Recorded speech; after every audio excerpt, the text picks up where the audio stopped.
Hey, I'm John Doherty, and today we're going to talk about P8 and P9. And P8 is when the club shaft is parallel to the ground in the follow-through, and P9 is when the right arm is parallel to the ground in the follow-through.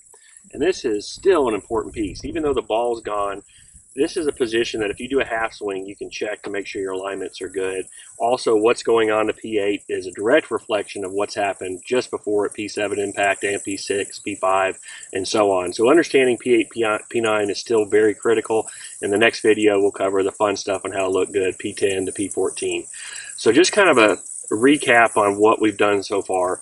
And sort of some main areas I want you to focus on that I see a lot of problems with. So we'll just briefly cover P1 to P4.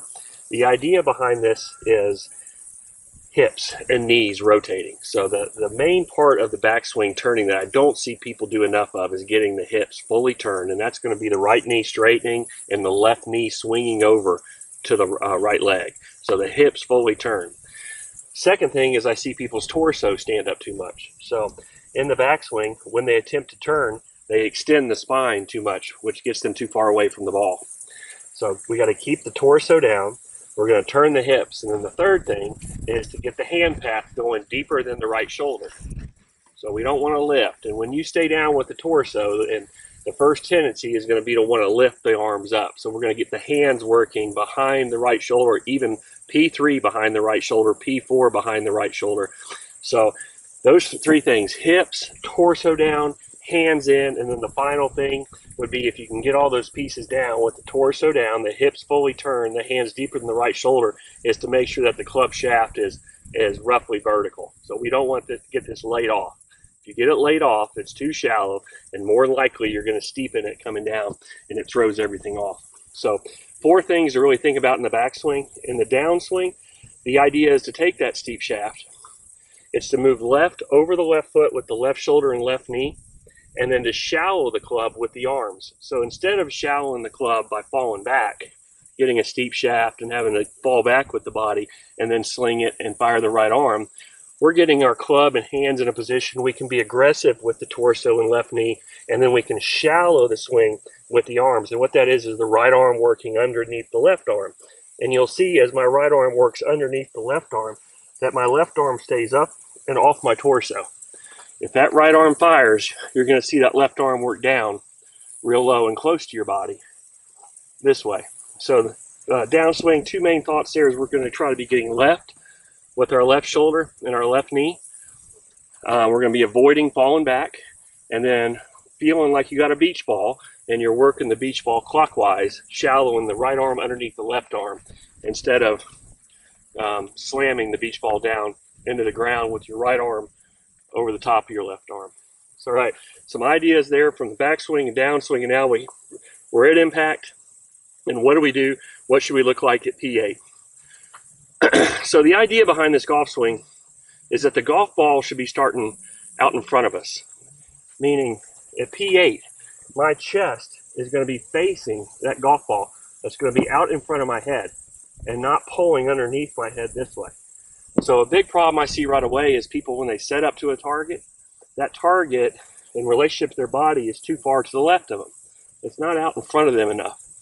So the idea here is to get this ball started out in front, and that makes sense now with the arm shallowing, working under, the right arm working under the left, is that I'm trying to get this start line very consistent and also have a very solid impact position with my wrists. If I had to try to pull that ball back to the left, I'm going to have to do a lot of closing torques and things with my forearms and wrists and hands to try to get that golf ball to come back to that target that's too far to my left. So I'm going to make sure that target's out in front of you. P8, we're working on getting the right elbow underneath the left, just like we were coming down in the downswing. So even in that follow through, you're going to still be feeling like the right elbow is working underneath the left. Now, Homer Kelly talked about 3 different club face positions at P8. You got this one called vertical hinging. This one's angled, and this one's horizontal. And that he turned that based on, if you just put a pencil, kind of visualize a pencil coming out of your club face, that if it's in this position, that pencil would be horizontal to the ground, that would be angled to the ground, and that would be vertical to the ground. So at P8, we're kind of looking for that hinge action. So more of a bunker shot, maybe a little cut, and then maybe a little draw. But all 3, my right arm is still working under. My left feel-wise, I have not rolled my right arm over my left at P8. So at P8 with the hips, I'm looking for the hips to be, the zipper to be pushed forward. I'm looking for the head to stay back. Remember at P6.5 to P7, that head actually popped back a little bit.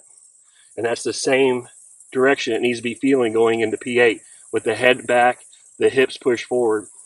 So what I'm starting to feel here is that all my pressure is in my left foot, but my center of mass is starting to work back. So at P8, I got pressure in the left foot, but because my head's back, my right toe is basically holding me up from falling back this way. And that's going to be the kind of the trend as we get up into the finish as well. But the main thing I'm looking for at P8 is that you're still got that right arm working under that left arm.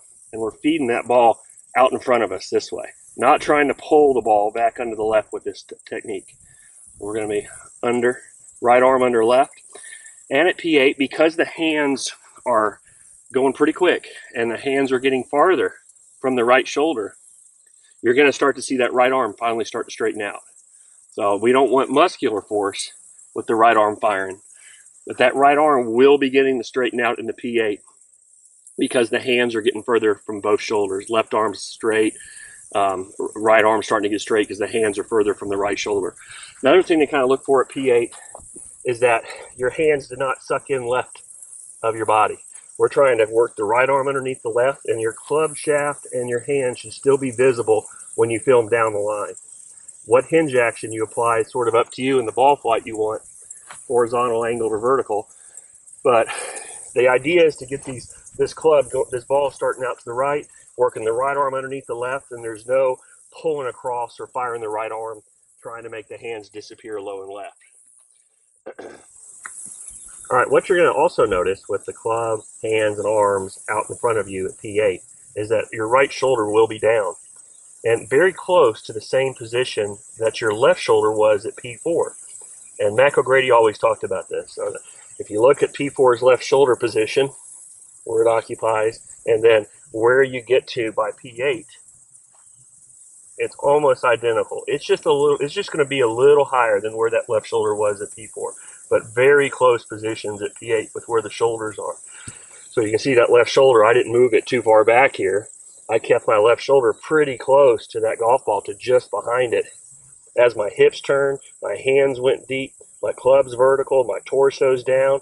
I'm shifting my weight left as my arms and that beach ball start to shallow, that right arm underneath the left coming into impact. And then P8, still feeling the right arm underneath the left as my pelvic area is pushing forward even more, that your right shoulder will be pretty dang close to where it was at P4. I hope you enjoyed P8 and P9, and next one we'll do P10 and beyond. Please hit the thumbs up and subscribe to my channel. I sure do appreciate it. Thank you.